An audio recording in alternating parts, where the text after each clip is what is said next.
अरे भौजी का हो? जाना ताड़ू का? अरे दुल्हा के बहिनिया जौन बाड़ी न का भे? अरे नहू के बड़ा करनामा बा। मतलब? तोरा के नहीं मालूम? ना जी। अरे हमके कुल खबर बा। का हमो के बतावा? सुना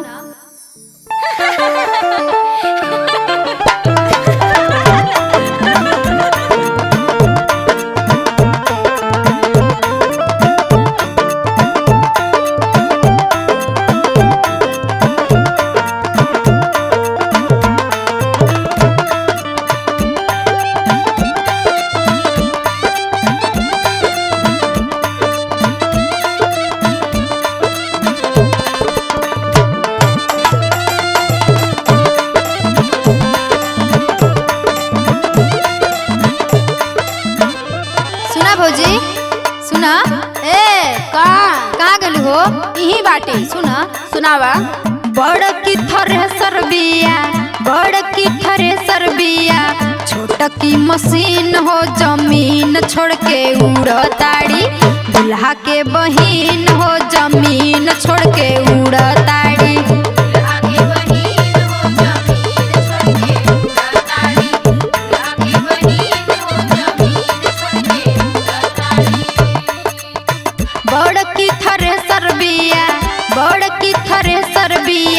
छोटा की मशीन हो जमीन छोड़ के उड़तिया। दुल्हा के बहिन हो जमीन छोड़ के उड़तिया।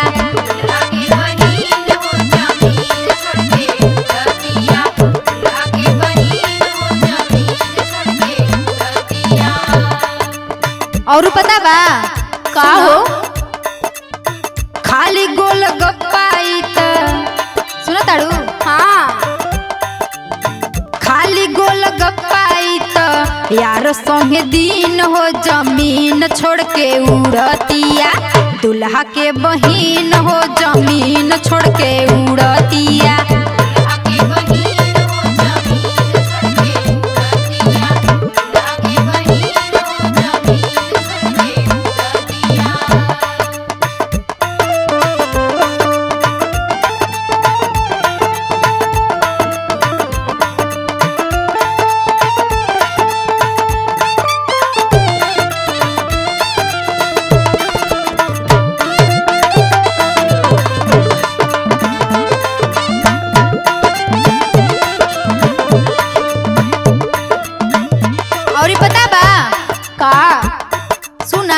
बतावा।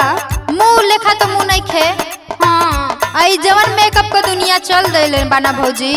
सही कहा तारू कि कवन भूत कवन प्रेत कुछो ना समझ में आवेला। पता न चलत बा एकदम। सुना बतावा आगे बतावा। करेली मेकअप खूबे सेंट इतर मार के।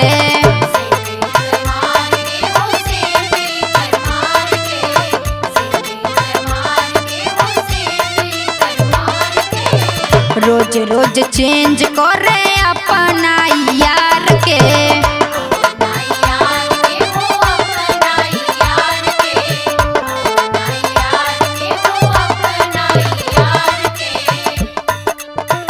करेली मेकअप खूबे सेंट इतर मार के।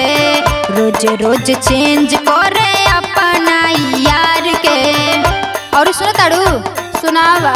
सुना ये तो बड़ियारे कांड कैले बाड़ी। का कैले बाड़ी हो? सुना सुनावा। घरवा से गायब रहली। अच्छा इहो बात बा।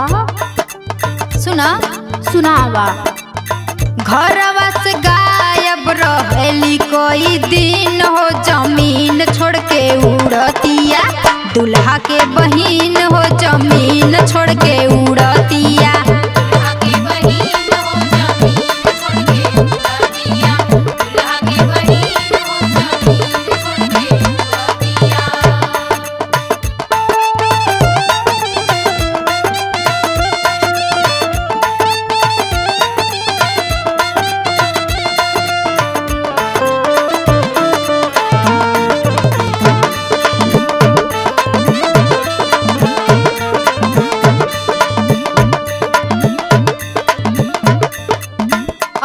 बा भौजी का हो? ई रात बिरात नइखे देखेले काहे? चाहे जब गायब हो जाली। कहाँ? सुन बतावा। मनवा के बढ़ल बिया घूमेले रहर हो।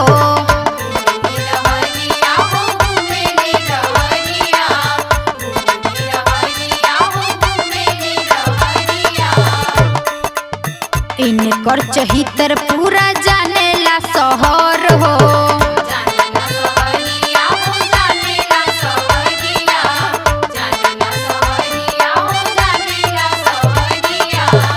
अब ही सुना का कांड भइल बा। बतावा का भइल बा? सुन सुनावा। मनवा के बढ़ल बिया घूमेले रहर हो। इनका चहितर पूरा जानेला शहर हो। अच्छा, ये तो बड़ खिलाड़ बा। रोटी संगे खाली त लेके नमकीन हो। जमीन छोड़ के उड़तिया दुल्हा के बहिन हो। जमीन छोड़ के उड़तिया।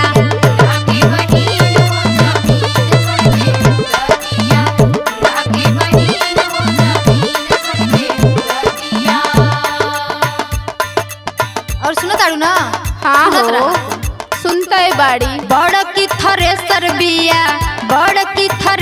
बिया छोटा की मशीन हो। जमीन छोड़ के उड़ताड़ी दुल्हा के बहिन हो। जमीन छोड़ के उड़ताड़ी।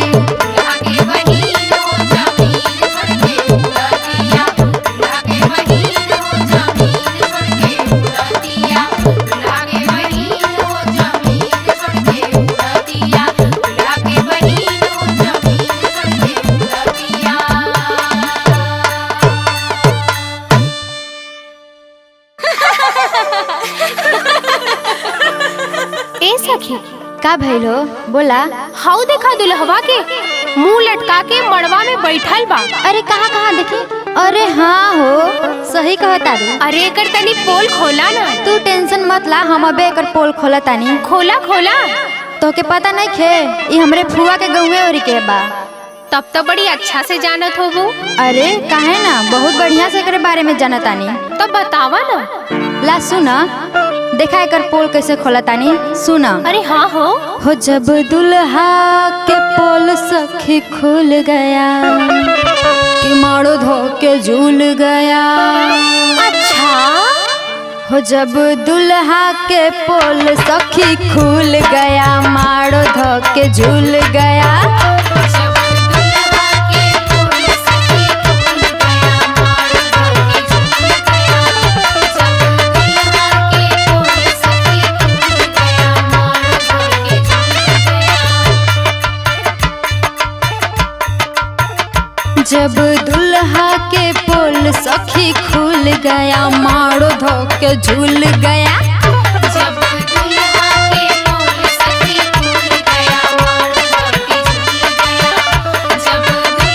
के पोल सखी खुल गया मारो धो के झूल गया। और एकरा बारे में बताओ तनी सखी तोहरा के। एक बात बतावा कि का कांड कइले बा आ कैसे का कइले बा हो। रखले बा अपने सातो बहिन के।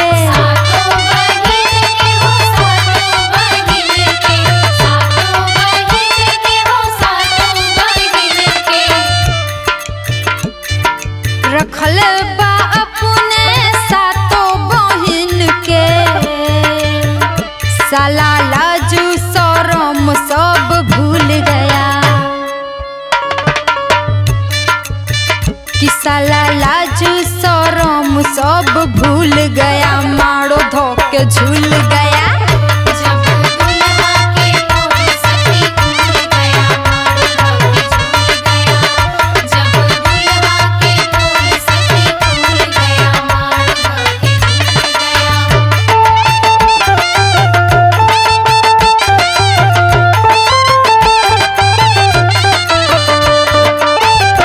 एकदम बराती बड़ा भुखाइल बड़ा। सही बात है।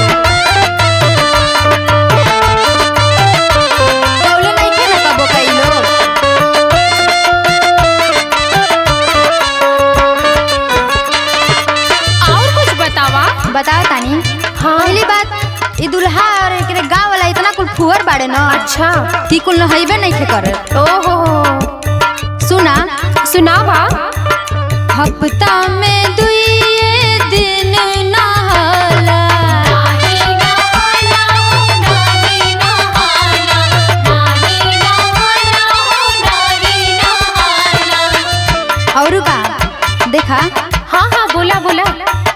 हफ्ता में दुई दिन नहाला, नाही नहाला हो नाही नहाला, नाही नहाला हो नहीं नहाला। किसके दहिया पे जम पूरा धुल गया। अरे हाँ हो, बड़ा दहिया भाग भाग महकत बा। छी छी छी छी। कि इसके दहिया पे जम पूरा धुल गया, मारो धोके झूल गया। जब दुल्हा के मोर सखी खुल गया, मार धोके झूल गया। जब दुल्हा के मोर सखी खुल गया, मार धोके झूल गया। जब दुल्हा के पोल सखी खुल गया, मारो धोके झूल गया। जब दुल्हा के मोर सखी खुल गया, मार धोके झूल गया। जब दुल्हा के मोर सखी खुल गया, मार धोके झूल गया।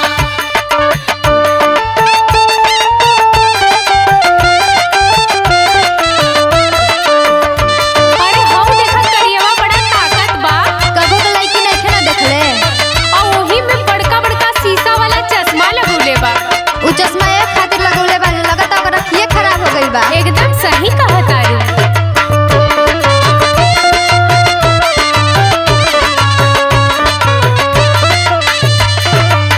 ए सखी का हो? हम तो यह तोहरा से कहब, का कहब? इन्हन के लोग जाके सटिया जीन। अच्छा अच्छा अच्छा अच्छा। अरे बड़ा महके न लोग। ओ हो छी छी छी। देखा तनी बढ़िया से दिखावा। महकेला मुँह तो गुटका खाला।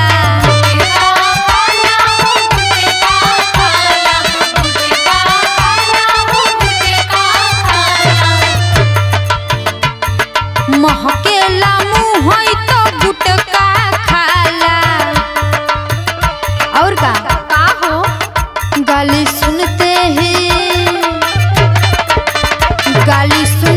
ही मुँह कर फूल गया, मारो धोके झूल गया। जब दुल्हा के मोर सखी खुल गया, मार धोके झूल गया। जब दुल्हा के मोर सखी खुल गया, मार धोके झूल गया। जब दुल्हा के पोल सखी खुल गया, मारो धोके झूल गया। जब दुल्हा के मोर सखी खुल गया, मार धोके झूल गया। जब दुल्हा के मोर सखी खुल गया, मार धोके झूल गया।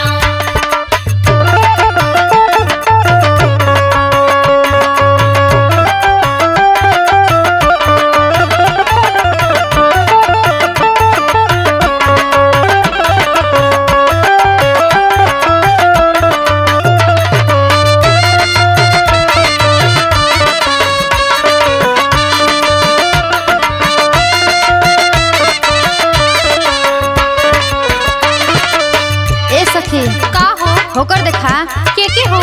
जौन ललका शर्टवा पहनले बा, कैसे दाँत चियारता तनी देखा तो। अरे हाँ हो, लगा था कोलगेट का प्रचार करता। दांतों चियारी तमारेला मुस्की। मारेला मुस्की हो, मारेला मुस्की, मारेला मुस्की हो, मारेला मुस्की। दांतों चियारी तमारेला मुस्की। आके ससुरा में साल ही से घुल गया। आके ससुरा में साल ही से घुल गया, मारो धोके झूल गया। जब दुल्हा के मोर सखी खुल गया, मार धोके झूल गया। जब दुल्हा के मोर सखी खुल गया, मार धोके झूल गया। जब दुल्हा के पोल सखी खुल गया, मारो धोके झूल गया।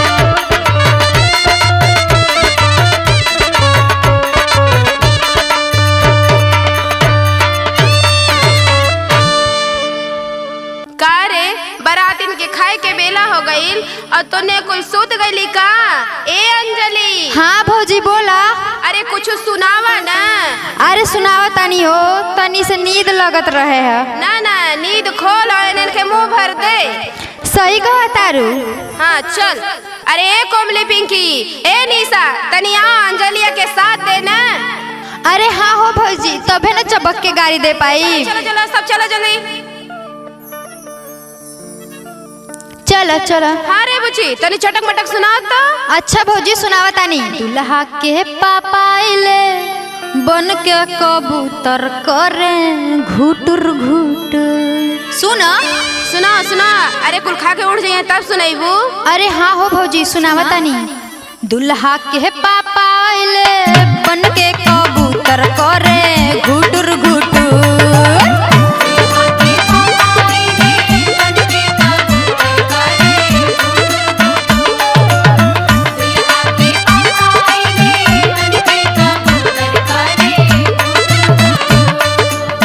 दुल्हा के पापा आइले बन के कबूतर करे घुटुर घुटुर। पिसली मोआ मावा के चटनी ये सरऊ चाटा चुटुर चुटुर।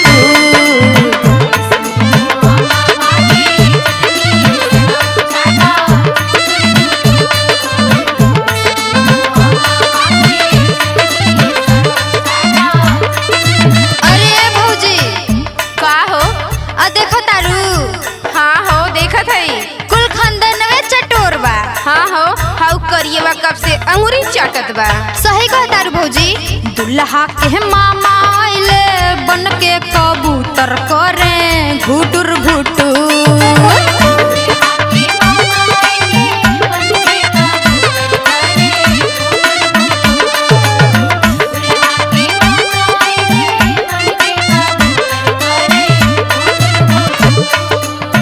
दुल्हा के मामा आइले बन के कबूतर करे घुटुर घुटुर। पिसली मोई माली के चटनी ये सरऊ चाटा चुटुर चुटुर।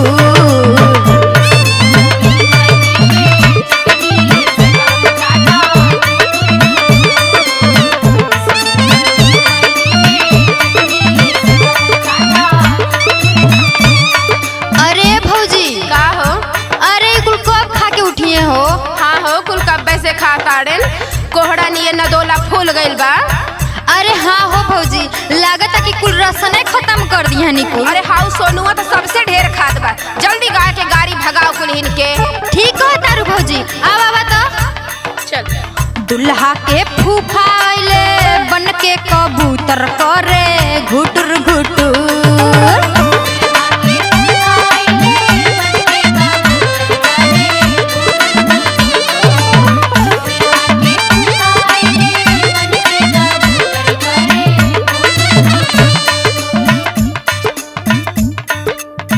दुल्हा के फूफा आइले बन के कबूतर करे घुटुर घुटुर।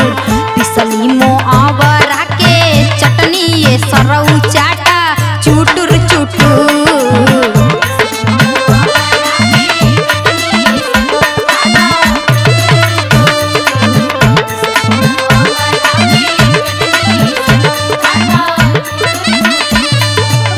अरे भौजी का हो? अरे हमके तो लगत है कुल ना घस सकी है जल्दी खा के। तो सुना दा कुछ बल भर। सुनावत तो हई, ई कुल बेहया न हो गइल बाड़े हो। सच्ची में एकदम से। देखा दिखावा। दुल्हा के मौसा आइले बन के कबूतर करे घुटुर घुटुर।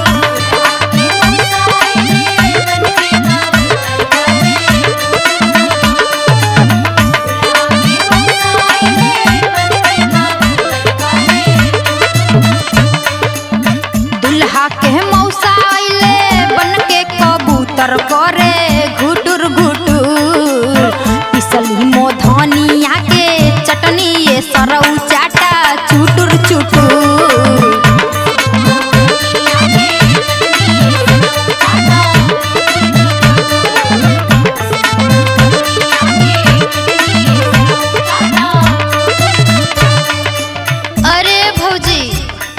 का हो? अब के बाकी बा हो? अरे अब हाउ दुल्हा के बहनोई बाकी बा और ओकर भाई। अच्छा अब 2 मिला बाकी बाड़े। हाँ अच्छा ल तेनहू के लिहल जा। हाँ तो लहे लहे लहा दा ना। सुन दुल्हा के जीजा आइले बन के कबूतर करे घुटुर घुटुर।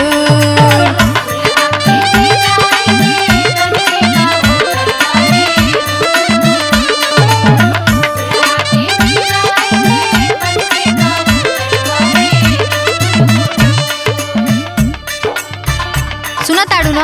हाँ दुल्हा के जीजा आइले बन के कबूतर करे घुटुर घुटुर। पिसली मोदिया के चटनी ये सरऊ चाटा चुटुर चुटुर।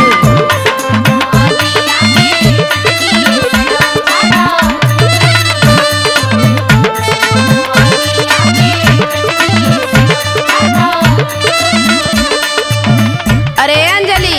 हाँ हो? अरे ये लोग के कड़ों में नरम चाहिए तनी कुछ चटा दा औरी। सही कहा तारू। अब लेकिन का बचल बा भौजी? अरे हाउ नरियलवा। अरे हाँ हो सही कहा था। उ तो दलनिये में रखल बा। हाँ तो ले ला ले ला। आदि के खियौली आम को खियौली भौजी धनियों को खिया देली। अब नरियले न बचल बा हो। हाँ वही कड़ा में नरम करके दे दा। देखा एक जने के बढ़िया से कर देवल जा। हाँ हो दुल्हा के भैया है ना। दुल्हा के भैया आइले बन के कबूतर करे घुटुर घुटुर।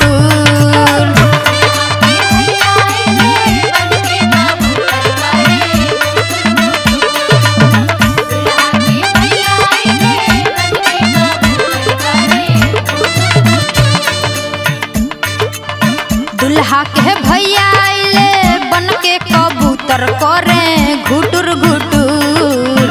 पिसली मो नारियल के चटनी ये सरऊ चाटा चुटुर चुटुर।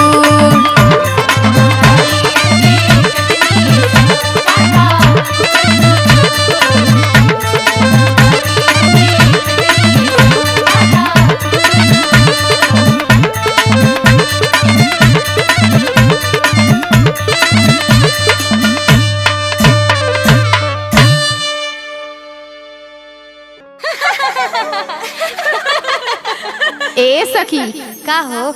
देखा दुल्हा कोहबर में गइल बा हो। हाँ हाँ देखा तानी।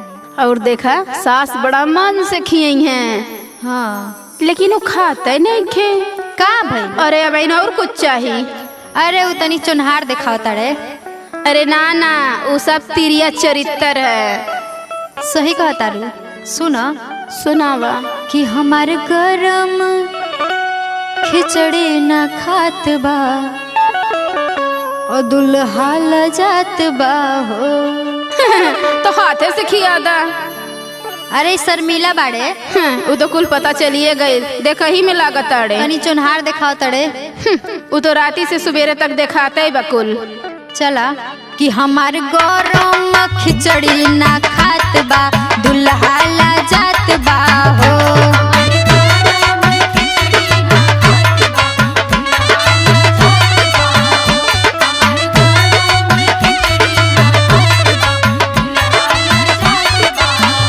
और सुनबू? हाँ सुना हमके तो ये लगता का लगता हो कि अपने मामा के जन्मल बुझात बा। आई हो बप्पा। कि अपने मामा के जन्मल बुझात बा दुल्हा लजात बा हो।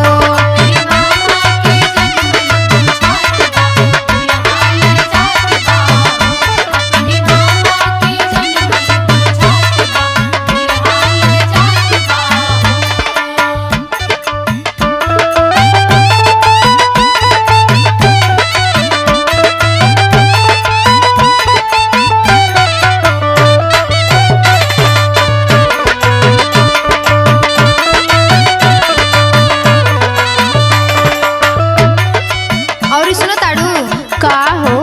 जितना इनकर सब दुलार करता ना यो तने चोनहार देखा। हाँ पूरा नवाबी ही ससुररिये में बा। पूड़िया देखा कभे के रखल बा। हाँ हो अभी पूड़ी ना खा पाओ हाथे से खियावत रही ना, ये सरहा जे सढ़ुआइन खियावे। चल हमार गरम पुड़िया से रात बा,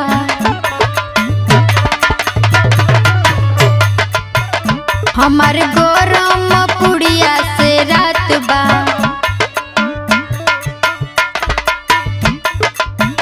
हमार गरम पुड़िया से रात बा, दुल्हा ल जात बा हो।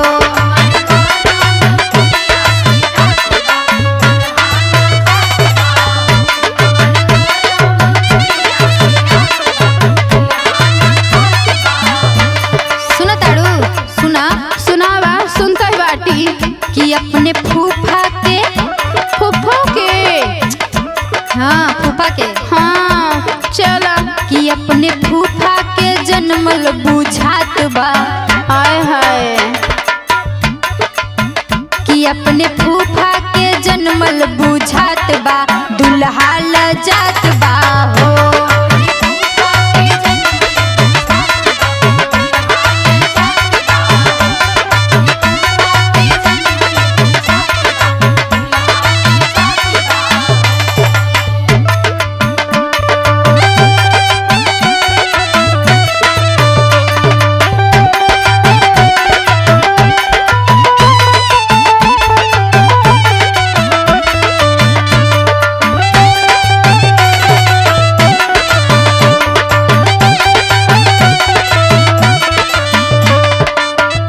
सुनो ताड़ू, का हो? तोहके तो पता हो कि पनीर कितनी महंगी बा।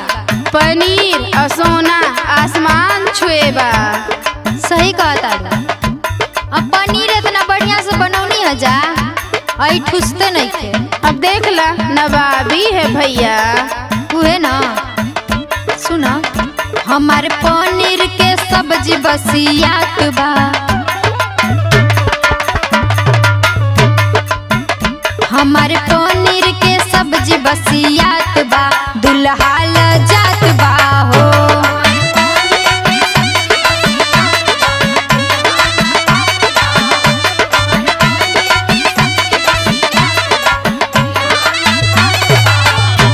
सुना सुनावा,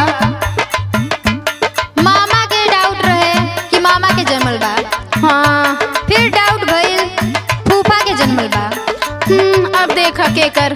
लेकिन अब तो हमके लौकता कि दूसरे ही के जन्मल बा। सही कहा ताड़ू। उहे ना, सुना सुनावा, ये अपने चाचा के, ओहो ये तो पूरा दाल में काला बा। कि अपने चाचा के जन्मल बुझात बा, कि अपने चाचा के जन्मल बुझात बा, दुल्हा ल जात बा हो।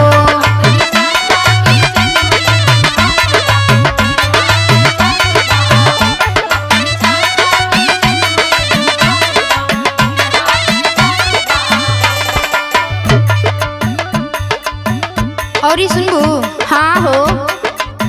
एक तो लड्डू इतना बढ़िया से अच्छा बाजारे से बुनिया खरीद के लेके आइल रहनी है। अच्छा, अभी बढ़िया हो स्पेशल। हाँ हो, देखा ही लागत बा। हाँ सदाबहार से मंगैले रहलू का? अरे नहीं हो, हमरे गाँव में एक जय गुरुदेव हुए होटल वाला। अच्छा, बड़ा बढ़िया देना। सही कहा तारू, देखा ही में बढ़िया लागत बा। बूढ़ी के है का? अब के थोक रहे लेकिन बहुत बढ़िया लगे लागू। अब लिया के इनके देखो देले बानी खाए बदे, आई उतने नौटंकी करता डे। सुना हमारे बुनिया के रस बहल जात बा, सही बात, पूरा रस बह जात बा। कि हमारे बुनिया के रस बहल जात बा, दुल्हा ल जात बा हो।